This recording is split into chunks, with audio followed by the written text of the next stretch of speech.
ശബരിമല സ്വർണ്ണക്കൊള്ള കേസിൽ 1 മാസത്തിലേറെ അന്വേഷണം നിലച്ച നിലയിൽ 5 പേരുടെ കൂടി അറസ്റ്റ് ഉണ്ടാകുമെന്ന് ഹൈക്കോടതി അറിയിച്ചെങ്കിലും നടപടി ഉണ്ടായില്ല. പ്രത്യേക അന്വേഷണ സംഘത്തിലെ ഒരു SP വിരമിച്ചിട്ട് പകരക്കാരനെയും കണ്ടെത്തിയില്ല.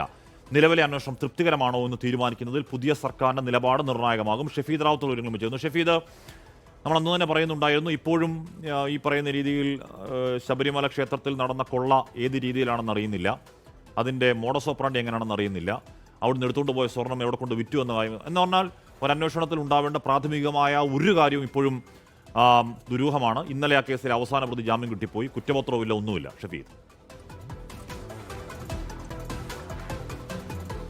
ഹാഷ്മി, ഉറപ്പായിട്ടും. കാരണം ഒരു സംഭവം ഉണ്ടായ സംഭവത്തിൽ ഏറ്റവും പ്രധാനം ഈ ക്രൈം എങ്ങനെ സംഭവിച്ചു, അതിലെങ്ങനെയാണ് അവർക്ക് ലാഭമുണ്ടാക്കാൻ കഴിഞ്ഞത്, അതിൽ തെളിവ് ശേഖരണം നടന്നിട്ടുണ്ടെന്നൊക്കെയുള്ള കാര്യങ്ങളാണ്. ശബരിമല സ്വർണ്ണക്കൊള്ളയുമായി ബന്ധപ്പെട്ട് നമുക്ക് ഇതുവരെ ലഭിക്കുന്ന വിവരമനുസരിച്ച് ശബരിമലയിൽ നിന്ന് എത്രത്തോളം സ്വർണം മോഷ്ടിച്ചു കൊണ്ടുപോയി, അതല്ല അതെവിടേക്കാണ് കൊണ്ടുപോയത്, അതിൻ്റെ പണമടക്കമുള്ള കാര്യങ്ങൾ എങ്ങനെയാണ് പോയത്, ഏറ്റവും പ്രധാനം ഇനി എത്ര കാര്യങ്ങൾ അവിടെ അവശേഷിക്കുന്നു എന്നൊക്കെയുള്ള കാര്യങ്ങളിലെ ശാസ്ത്രീയമായ വിലയിരുത്തൽ നടത്താൻ ഇതുവരെയും അന്വേഷണ സംഘത്തിന് കഴിഞ്ഞിട്ടില്ല എന്നുള്ളത് തന്നെയാണ് ഈ അന്വേഷണം ഏതാണ്ട് നിലച്ച മട്ടിലാണ് എന്ന് പറയാനുള്ള കാരണം.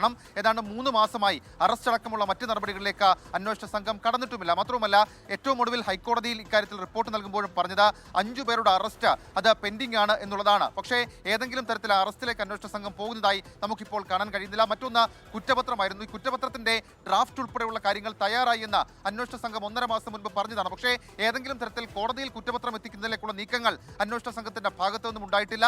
ജംഷഡ്പൂരിലെ ഭാഭ അറ്റോമിക് റിസർച്ച് സെന്ററിൽ ഈ സാമ്പിളുകളുടെ പരിശോധനാ ഫലം വൈകുന്നതാണ് അന്വേഷണ സംഘം ഇതിന്റെ കാലതാമസമായി പറയുന്നത്. പക്ഷേ ആ രീതിയിൽ അത് നമുക്ക് കാണാൻ കഴിയുമോ എന്നുള്ളതാണ് ഇതിൽ ഏറ്റവും പ്രധാനപ്പെട്ട കാര്യം. ഈ അന്വേഷണ സംഘത്തിലെ ഒരു SP റിട്ടയർ ആയി പോയി, പകരം ഏതെങ്കിലും ഉദ്യോഗസ്ഥനെ നിയോഗിക്കുന്ന കാര്യത്തിലും തീരുമാനം ഉണ്ടായിട്ടില്ല. സ്വാഭാവികമായും നിലവിൽ ഇപ്പോൾ അടുത്ത സർക്കാർ വന്നാൽ മാത്രമായിരിക്കും പ്രോസിക്യൂഷൻ അനുമതി അടക്കമുള്ള കാര്യങ്ങളിലേക്ക് ഒരു തീരുമാനം ഉണ്ടാവുക. എന്നാൽ ആ പ്രോസിക്യൂഷൻ അനുമതി തേടുന്നതിലും അന്വേഷണ സംഘത്തിന്റെ ഭാഗത്ത് നിന്ന് വൈകൽ ഇപ്പോഴും തുടരുകയാണ്. ഹാഷ്മി.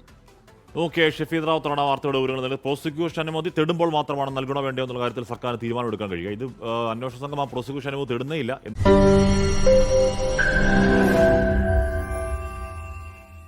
ലോകത്തെവിടെയായാലും ഏത് സമയത്തും 24 വാർത്തകളും ഓഗ്മെന്റഡ് റിയാലിറ്റി പാക്കേജുകളും എക്സ്പ്ലെയിനറുകളും വിശദമായി കാണാൻ ഞങ്ങളുടെ YouTube ചാനൽ നിങ്ങൾക്ക് സബ്സ്ക്രൈബ് ചെയ്യാം.